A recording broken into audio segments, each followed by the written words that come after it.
पुराने जमाने की बात है, एक अजीम सल्तनत का एक नामवर बादशाह था। वो अपनी अक्ल, इंसाफ और बहादुरी की वजह से मशहूर था।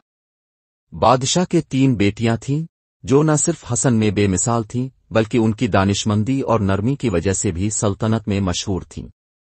बादशाह को अपनी बेटियों से बेहद मोहब्बत थी और वो चाहता था कि उनका मुस्तकबिल रोशन और शानदार हो।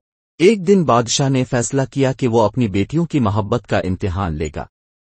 उसने उन्हें दरबार में बुलाया और बड़े प्यार से पूछा, मेरे बच्चियों, मुझे बताओ, तुम मुझसे कितनी मोहब्बत करती हो?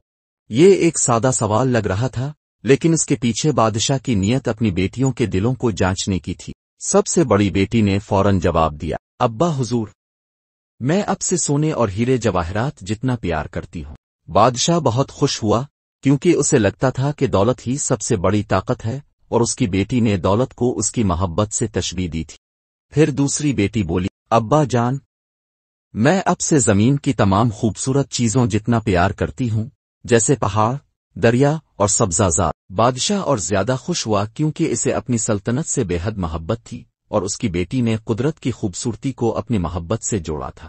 जब तीसरी और सबसे छोटी बेटी की बारी आई, तो उसने मुस्करा कर कहा, अब्बा हुजूर, मैं अब से नमक जितना प्यार करती हूँ। ये सुनकर बादशाह हैरान रह गया। नमक? क्या ये मोहब्बत की अलामत हो सकती है? बादशाह का चेहरा सुर्ख हो गया और उसने गुस्से से कहा, नमक? क्या तुम्हें लगता है कि मेरी अहमियत सिर्फ नमक जितनी है? अगर ऐसा है तो तुम मेरे महल में रहने के काबिल नहीं। बादशाह को लगा कि इसकी छोटी बेटी ने इसकी बेइज्जती की है। इसने फौरन हुक्म दिया कि वो महल छोड़कर चली जाए। बेचारी शहजादी आंसू बहाती रही, लेकिन बादशाह का दिल सख्त था। इसने सिपाहियों को हुक्म दिया कि वो शहजादी को महल से दूर किसी वीरान इलाके में छोड़ आएं। छोटी शहजादी महल छोड़कर जंगल में चली गई। वो कई दिन भटकती रही, भूखी प्यासी, लेकिन इसके दिल में शको नहीं था। वो जानती थी कि इसके अल्फाज का मतलब बादशाह को समझने में वक्त लगेगा। आखिरकार वो एक अक्लमंद बुजुर्ग के पास पहुंची, जो एक छोटे से गांव में रहते थे। बुजुर्ग ने इसकी हालत देखी और नरमी से पूछा, बेटी, तुम कौन हो और यहां क्या कर रही हो?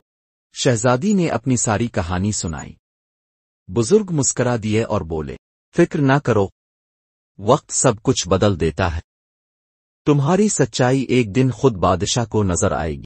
बुजुर्ग ने शहजादी को अपने घर में जगह दी और उसे सब्र करने को कहा। कुछ महीने बाद बादशाह की सालगिरह आई। ये एक बहुत बड़ा जश्न था और पूरे मुल्क से मुअज़्ज़ज़ मेहमान दावत के लिए आए। महल में बेहतरीन खाने तैयार किए जा रहे थे, लेकिन बुजुर्ग ने खुफिया तौर पर बादशाह के बावर्ची से कहा कि खाने में नमक ना डाले। जब दावत शुरू हुई तो बादशाह ने पहला नवाला लिया और फौरन ही बुरा सा मुंह बनाया। वो हैरान हुआ और कहा, ये खाना इतना बेजायका क्यों है? बावर्ची ने हाथ जोड़कर कहा, हुजूर, खाने में नमक नहीं है। बादशाह को झटका लगा। वो सोच में पड़ गया कि क्या वाकई नमक के बगैर खाने की कोई वक़ात नहीं। अचानक इसे अपनी छोटी बेटी की बात याद आ गई। इसकी आंखों में आंसू आ गए और इसे एहसास हुआ कि जिस चीज को वो मामूली समझ रहा था, वही असल में सबसे कीमती थी। बादशाह ने फौरन सिपाहियों को भेजा कि वो इसकी बेटी को ढूंढ कर वापस लाएं। जब वो महल में वापस आई, तो बादशाह ने इसे गले लगा लिया और रोकर कहा, बेटी, मैंने तुम्हें गलत समझा। तुमने मुझे वो सच्चाई सिखाई जो मैं खुद नहीं जान सका। मुआफ कर दो मुझे। अब्बा हुजूर, मुझे मालूम था कि एक दिन आपको मेरी बात की हकीकत समझ आ जाएगी। यूं बादशाह ने एक अहम सबक सीखा कि सच्ची मोहब्बत चमकने वाली चीजों में नहीं, बल्कि इन सादा चीजों में होती है, जो हमारी जिंदगी को मुकम्मल बनाती है।